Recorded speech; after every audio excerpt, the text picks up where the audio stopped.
Okay, so here's a 3304 Ryobi. We're going to look at the double sheet detector here for a minute. Some people have issues with that.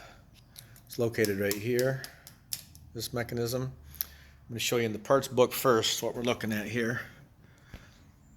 So this L bracket right here, there's a little stud right here.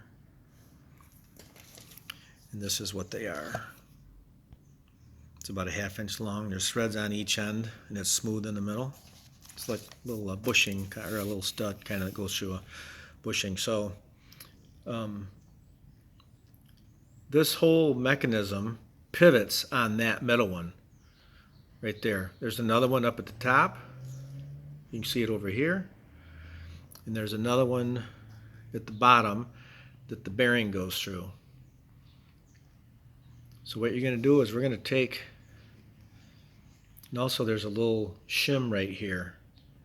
This little number 44 is a shim. You got to make sure when you take this thing apart you don't lose it. So now I'm going to show you on the press what's going on. A lot of times these get hung up. They'll open, but they won't close, and you'll see where people are hitting down on this with a wrench or with a hammer trying to make it work properly. So basically what you're going to do is you're going to take this nut off, this nut off, and there's a third nut down here. You're only going to take them off one side. There's the actual bearing that detects the double. And once you do that, take those nuts off. It's a 7mm. You're going to pop this bracket straight off. It's going to come off this way. And then that pin is located down here. That gets sticky, froze up. You can't really get lube in it. And this doesn't move very far. It moves only a tiny bit, so it doesn't move enough to get lube in there. So get this off, and you might be able to get a hammer down there, a small hammer, and tap it that way real gently.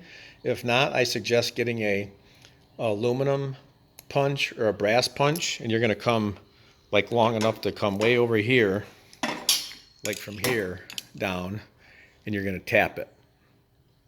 So it's got to be kind of long, maybe 10 inches or so long. Get it out of there, and you should just be able to wipe the pin up. It's going to have some rust on it maybe, or you can buy the new one. And have, they're like 15 bucks for a new one. If you do that, and you've actually got it, and there's the part number 5430 35332-1. You can get that from us here. Ryobi Press Parts.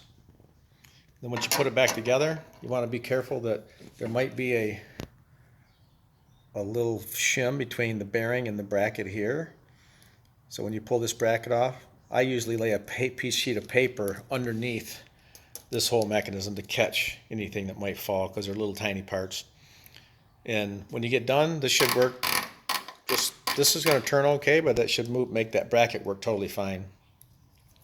As far as the adjustment goes, just give us a call and I can walk you through the adjustment, or I'll create another video later.